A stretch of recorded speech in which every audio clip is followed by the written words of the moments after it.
Hi, everybody. I'm Coach Tiffany, and I help people heal their relationship with food and their body. I personally experienced the struggle of the restrict, binge, hate myself cycle.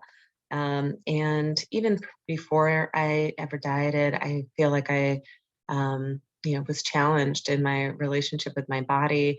I was receiving all those diet culture messages that there was something wrong with me because I was bigger than some of the other kids, and have struggled with this pretty much lifelong.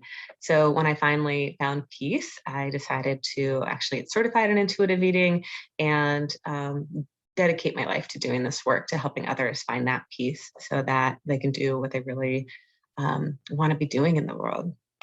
So today I have a confessions video for you.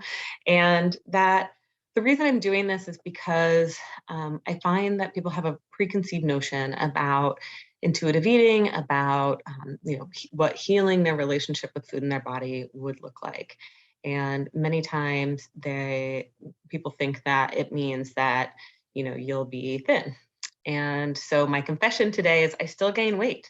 During COVID, I definitely gained some weight, and I also had some gut health issues previously, and I hadn't been eating gluten.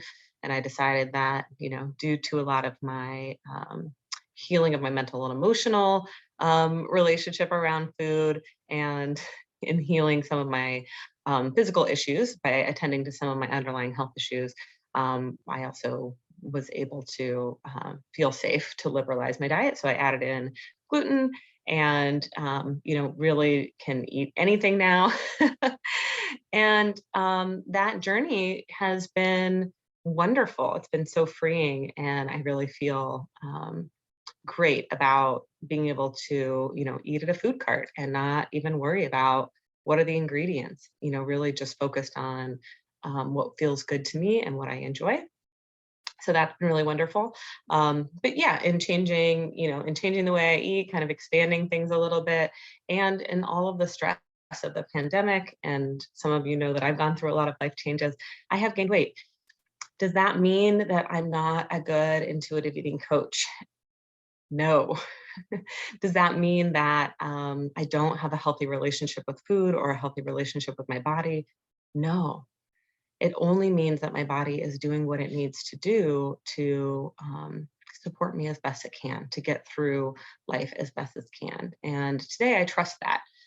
In the past, I would have put that condition on, that means that I'm eating in a way that's not good for me, or that means that I'm not exercising enough, or there's something wrong with me, that my value is diminished. And believe me, I've had to do a lot of work around my value not being tied to my size, my weight, my appearance, and especially being confronted with it in this work, right? I'm sure there are people who see that I'm not very thin. And although I do still have thin privilege, I can still shop, I can go to any store pretty much and find clothes that would work for me. Maybe not some of the, stores that are in the mall that are, famous for only having like a size 8 or something. But so I still have privilege in that, but I'm not thin, and I'm not very thin, and I'm classified as obese by the BMI standards.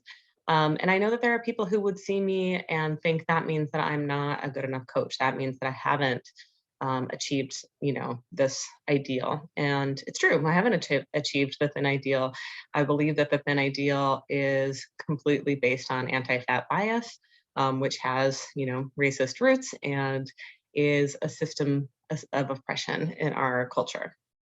So the idea that you can look at me or anyone else in their body and believe that you understand what that means about their relationship with food or their relationship with their body is completely that bias, that internalized bias. It's completely a judgment based on an external measure of success versus really looking at, what is your relationship like? So, you know, how do you engage with food? Do you engage with food in a way that's like a relationship? Is it something that's nurturing to you?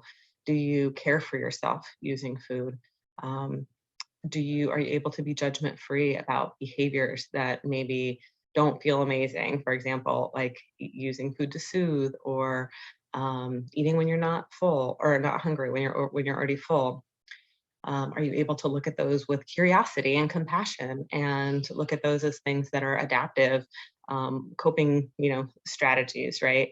Life strategies. So there are there are so many other measures of success, and that's one of the reasons that I'm perfectly okay with how my body is today, even though I've gained weight. Typically, my weight stays pretty stable, which is a huge relief versus when I used to diet and I would weight cycle and go up and down and up and down and up and down and up and down, because I know based on the research that weight cycling is harder on your health and it's harder on your body than just staying a stable weight, even if it's, at outside of BMI. By the way, BMI is bogus. I've written about this. You can check out that blog. But the point of all of this is my measures of success have changed to having the kind of relationship with food where I feel peace and ease and joy, and I feel supported by my choices around food, whether that's, choosing to engage in using food to soothe sometimes, whether that's eating, vegetables regularly, making sure that I feed myself well consistently, that I'm getting meals all the time, right? So it's much more about how the relationship feels, how much mental and emotional energy this is taking up for me. It is my job to do this work, so, so it still takes up, some space in my brain, but not from the perspective of like needing to control or manage my body or change myself to be okay. Just from the perspective of curiosity and wanting to continue to be, learning so that I can support my clients. All right. So if you are thinking that gaining weight means that there's something kind of off about the way that you um, are engaging with food, I'd encourage you to really look at the nuances there. What is it that you're concerned about? Is it that you have eating patterns that don't feel aligned for you or that don't make you feel very good? Like maybe you're using food to soothe every night and not really getting those underlying needs met. So what we want to do instead is address what's causing you to feel like you need that nervous system regulation and that soothing, and are there other ways to support you in that, versus judging about the pattern or the behavior, right? So the weight isn't the issue, it's the pattern of, using food in a way that doesn't feel good. Um, are you concerned about your appearance? And if so, that's really that internalized anti-fat bias and this idea that your value and your worth is tied to how you look. And so the work there is really learning in your bones that you are valuable and worthy of love and respect no matter what. I've written about this some too, so check out that blog. So we want to look at the nuance instead of judging someone's or ourselves based on their appearance. Really looking at holding space for the idea that that is a false measure. I also want to say that people's weight, sure, how we eat can play a role in that, but it's largely actually your weight and your size is largely actually genetic and environmental. So the idea that if you are a certain size, that means you're not eating right is completely false. Again, there's no way you can tell, about someone's relationship with food based on their size.